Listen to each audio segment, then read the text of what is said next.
11টা 9 এখন বাজছে। প্রায় চতুর্থ রাউন্ডের শেষের পরে প্রত্যেকটি বিধানসভা কেন্দ্রের, বিশেষ করে উদারবন বিধানসভা কেন্দ্রের ফলাফল ইতিমধ্যে আমাদের হাতে এসেছে। ইতিমধ্যে বিজেপি প্রার্থী রাজদীপ গলাত সর্বমোট ভোট পেয়েছেন তিনি 29,299 এবং কংগ্রেস প্রার্থী অজিত সিং পেয়েছেন 16,581 ভোট। অর্থাৎ বিজেপি প্রার্থী রাজদীপ গলা প্রায় 12,718টি ভোট এগিয়ে রয়েছেন পঞ্চম রাউন্ড, অর্থাৎ পঞ্চম রাউন্ড 5 নম্বর রাউন্ডের শেষে।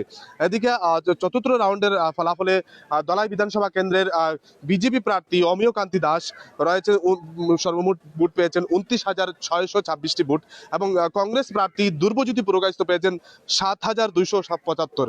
তার মধ্যে 22,349 ভোট এগিয়ে রয়েছেন অমিয় কান্তি দাস। তার মধ্যে সোনাই বিধানসভা কেন্দ্রের কংগ্রেস প্রার্থী আমিনুল হক প্রায় 8,000 ভোটে এগিয়ে রয়েছেন। এদিকে আমরা যদি অন্যথায় তুলি, শিলচর আসনটি খুবই গুরুত্বপূর্ণ একটি আসন, শিলচর বিধানসভা কেন্দ্র। সেই আসনে বিজেপি প্রার্থী রাজদীপ রায় পেয়েছেন, ডক্টর রাজদীপ রায় মোট ভোট পেয়েছেন 12,473 এবং কংগ্রেস প্রার্থী অভিজিৎ পাল পেয়েছেন 16,960। এতে লিড করে মানে 4,487 ভোট এগিয়ে রয়েছেন কংগ্রেস প্রার্থী অভিজিৎ পাল। অর্থাৎ ধীরে ধীরে মার্জিনটা কমছে, কিন্তু অভিজিৎ পালের আগে কিন্তু বাড়ছিল, কিন্তু হ্যাঁ জি। এর মধ্যে ঠিক আমরা যদি চতুর্থ রাউন্ডের যদি ফলাফল বড়খলা বিধানসভা কেন্দ্র ধরি, তাহলে বড়খলা বিধানসভার যে হারে যে প্রথমে যেভাবে দেখতেছিলাম যে নির্বাচনের যে প্রাক মুহূর্তে যে কংগ্রেসের একটি হাওয়া বইছে, বা নির্দল প্রার্থী যিনি ছিলেন অমরেন্দু দাস, তিনি বলেছিলেন যে কংগ্রেসের সাথে তার ফাইট হবে বা বিজেপি তার টক্কর, বিজেপির সঙ্গে তিনি তার বিজেপির একটা আভ্যন্তরিত একটা তারা ঝগড়া ছিল ভিতরের, যেটা একটা সেই কিন্তু সেটাতে আর কিন্তু প্রভাব পড়েনি। কিন্তু বিজেপি কিশোর নাগ প্রায় 29,368 ভোট পেয়েছেন এবং কংগ্রেস প্রার্থী ডক্টর অমিত কুমার কালুয়ার 8,660 ভোট পেয়েছেন। এর মধ্যে কিশোরনাথ প্রায় 20,000 ভোট এগিয়ে রয়েছেন, 20,761 ভোট এগিয়ে রয়েছেন। কিন্তু সেই প্রভাব পড়েনি যে নির্দল প্রার্থী অমলেন্দু দাস বলেছিলেন যে তার দলের মধ্যে একটা কুন্দুল, দলের মধ্যে একটা ইয়ে ছিল, কিন্তু সেই প্রভাবটা পড়েনি। অনেক পিছিয়ে প্রায় 111 এরকম ভোট পড়ছে। ঠিক কিভাবে দ্বিতীয় রাউন্ডের আমরা যে ফলাফল, কাঠিগড়া বিধানসভা কেন্দ্রের অমরচাঁদ জৈন ভোট পেয়েছেন 6,393 এবং কমলাক্ষ দে পুরকায়স্থ পেয়েছেন 12,447টি।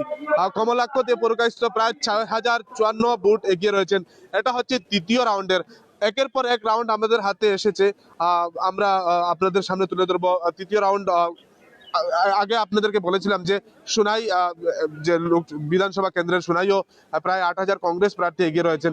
ধীরে ধীরে ভোট এগিয়ে বাড়ছে, কিন্তু আমরা দেখতে পেরেছি যে খুবই গুরুত্বপূর্ণ সিট যেটা যে বড়খলাকে কংগ্রেস এবং বিজেপি খুবই এটাকে গুরুত্ব দিচ্ছে। রেড অ্যালার্ট ছিল বিজেপির, কিন্তু এর মধ্যে দেখছি বিজেপি প্রায় 20,000 ভোট এগিয়ে রয়েছেন কিশোরনাথ। কারণ কিশোরনাথ আগে বিধায়ক ছিলেন 2016 থেকে 21, তার একটা প্রভাব আছে মুসলিম সম্প্রদায় বা হিন্দু সম্প্রদায়, তার উন্নয়ন অনেক কিছু রয়েছে সেই বিষয়ে। কিন্তু আর এদিকে বড়খলা বিধানসভা কিন্তু আফটার ডিলিমিটেশন, যে সমষ্টি পুনর্নির্ধারণের পিছত মানে সমষ্টি যেটা ডিলিমিটেশন হওয়ার পরে অনেক ভোট বেড়েছে। এদিকে তরুতাজবাড়ি, শিলকুড়ি, আপনার যে পশ্চিম যেটা আপনার সোনাই, যেটা এটা পুরা বড়খলার যুক্ত হয়ে গিয়েছে।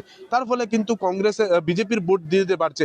যেভাবে সবাই বলেছে যে কংগ্রেসের অমিত কুমার কালুয়ার ভোট অনেক টাফ ফাইট দেবেন, কিন্তু তার মধ্যে দেখা গেছে যে এই বড়খলায় কিন্তু বিজেপি প্রার্থী প্রায় 20,000 ভোট এগিয়ে রয়েছেন। আমরা সরাসরি আইএসডি থেকে রয়েছি এবং একের পর এক ঈশান বাংলা ফেসবুক লাইভে, আমাদের ঈশান বাংলা ডিজিটাল ফেসবুক লাইভে সরাসরি আপনাদেরকে আমরা তথ্যগুলো তুলে ধরবো।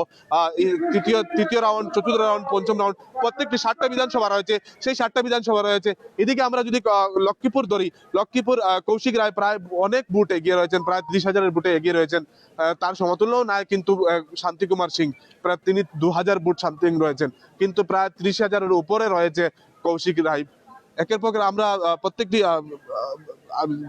যেটা যে রয়েছে আমরা রাউন্ড আসবে, সেই রাউন্ড আমরা তুলে ধরবো আপনাদের সম্মুখে আমাদের ঈশান বাংলা ফেসবুক ডিজিটালে ধরবো। ইতিমধ্যে আমাদের কাছে আর কোনো চতুর্থ রাউন্ডের বিষয় দলাই সমষ্টি আমরা আগে ফল বলে দিয়েছি। পঞ্চম রাউন্ড আসলে আমরা সরাসরি ঈশান বাংলা ফেসবুক সম্পূর্ণ আপনাদের কাছে তুলে ধরবো।